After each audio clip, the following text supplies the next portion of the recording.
Reactions are everything in wrestling. Even if standing in the ring and wiggling your ass is how you get the fans to scream, then you have achieved. Somehow that's not the weirdest thing we've seen in this crazy sport either. It's not always gonna go to plan though, and when that's the case, well, you end up in videos like this. I'm Simon from What Culture, and this is 10 wrestlers who didn't get the reaction they wanted. Number 10, Triple H's retirement. More of a case of fans just not buying into what they were being sold. WWE had tried to plant the seed that if Triple H didn't beat Brock Lesnar at SummerSlam 2012, he may have no future. It was pitched as a must-win, which is likely why the game went after Lesnar's wounded stomach, but alas, it wasn't meant to be. The Beast took out Hunter and that was that.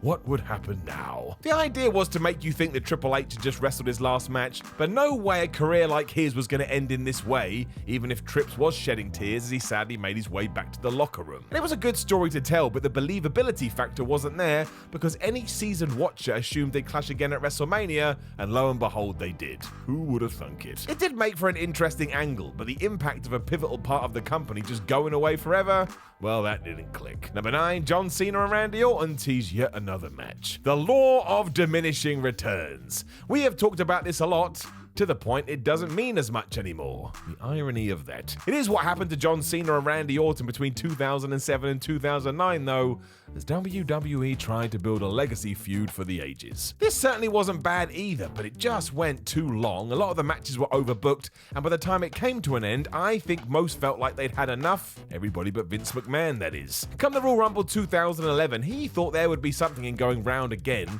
so had Cena and Orton lock eyes in the ring, and then lock eyes with the WrestleMania side to tell you what the plan was. The problem was, only 2 years after the fact, no one was ready for more of this, so instead of going nuts, the audience just kinda sat on their hands and hoped this didn't mean what we all knew it did. Thankfully, it actually didn't, and we went in a different direction, but still, this did not work. Number 8, John Cena versus Randy Orton at the 2014 Royal Rumble. When it was time to crown a new WWE World Heavyweight Champion as we merged the titles together, WWE kept it simple. We shall do Cena versus Orton for all the reasons already mentioned. They were our guys, and once again it didn't work. Happening in a world where the fans were desperate for Daniel Bryan to become their new hero, the audience in Pittsburgh voted with their voices as they booed, shouting boring, and of course chanted for the leader of the Yes movement constantly. I don't think they were very invested in anything else. Randy won this belt along with Batista winning the Rumble that night, which was supposed to be the main event for WrestleMania, but we know how that went. Eventually WWE saw sense,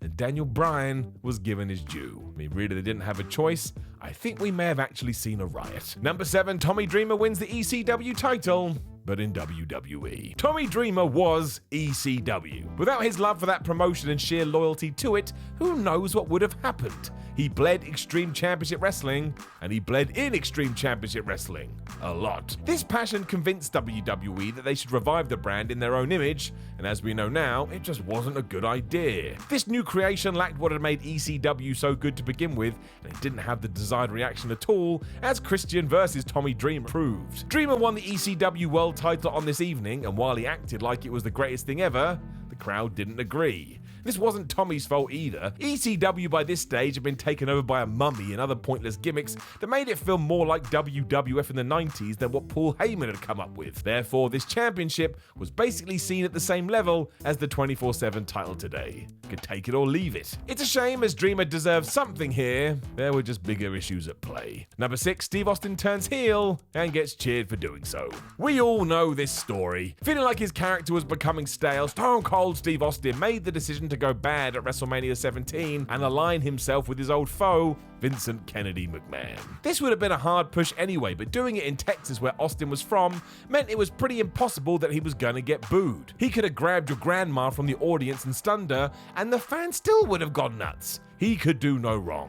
It meant this all fell flat because if people weren't cheering, they were just confused. This isn't what they wanted to see, and even Stone Cold has said in hindsight this wasn't the best idea. It did allow us to get paranoid nut Steve Austin, which I personally loved, but it didn't help business, which was just another sign that we shouldn't have done it. Number 5, Philadelphia boos Roman Reigns and The Rock. Now the first one is no surprise. We all know the Roman Reigns story, and it's one of the small silver linings of the pandemic era. We finally allowed Roman to be Roman, and he's excellent. This was not true at the Royal Rumble in 2015. Such was the anger when the big dog won the thing, the hashtag cancel WWE network was trending, and it did feel like the powers that be knew this could be the case, so they went out of their way to try and ensure it wasn't. Not only would when Roman battled the Big Show and Kane towards the end, which WWE assumed nobody wanted to see, they even sent The Rock out there to help his cousin because no one would boo the Great One. So wrong. Philadelphia had decided that Reigns winning was the last straw, even if the People's Champion was here to give them all $1 million. They did not care. As such, the jeers poured down on both, with The Rock not looking pleased at all. This was not good for his brand. It really is a tough watch as the feud becomes the WWE Universe versus Vince McMahon, and it kind of took having no fans at all to sort this out. Number 4, Batista also gets booed for not being Daniel Bryan. We mentioned this win earlier, and it did indeed follow that Cena Orton match, which kind of sums up the mood of the fans at the Royal Rumble 2013, or that if you weren't Daniel Bryan, they didn't care. Sadly for Dave Batista, he is not Daniel Bryan. He was always going to win the 30-man match because why else would you have brought him back? But that still didn't help. Big Dave must have been livid too because he told management he should return as a bad guy because he foresaw all this happening, but no, they knew best, only they didn't. So when the now actor eliminated Roman Reigns to set up a match at WrestleMania, he just got pelters.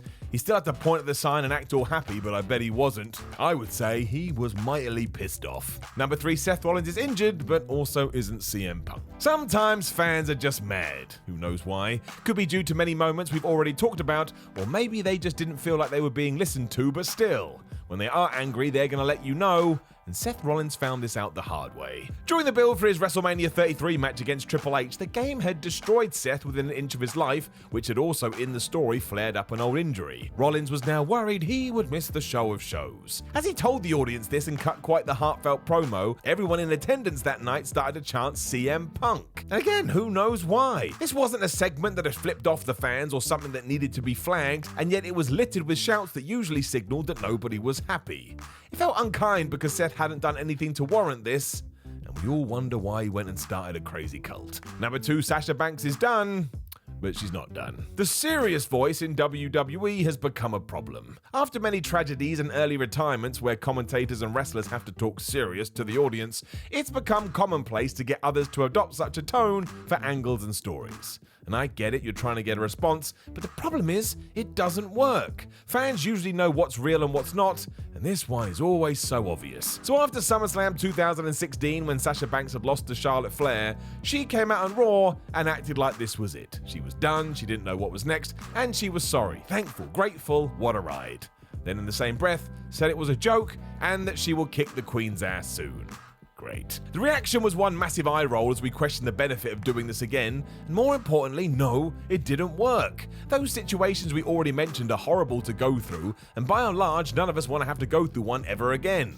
So when you work it, just don't. Number 1, Lord Tensai is Albert. I don't know what WWE thought was going to happen. When Matt Bloom returned to WWE as Lord Tensai and had Japanese writing all over his face, everyone on the planet knew who this was. Sure, he'd shaved his back, but this was Prince Albert or the A-Train, take your pick. WWE was hoping you wouldn't notice this though, and that he could be a viable challenger to John Cena, and while that was fair, fans only had one wish here, to chant Albert every time he was in the ring, so they did. Eventually it was acknowledged that yes, we had seen Lord Tensai before, and then he'd gone to get more experience in Japan, but it was too late and probably wouldn't have worked anyway.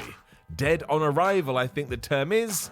He was not given a chance. Know of any other wrestlers who didn't get the reaction they wanted? Make sure you let us know in the comments below, and then please like the video, share the video, and smash that subscribe button. Then you can read more articles like this over on whatculture.com. You can watch more articles like this by clicking another video on the screen right now. And I know you've got social media. Hunt down What Culture Wrestling and give us a follow. My name is Simon from What Culture. I appreciate you joining me, and I'll talk to you again soon.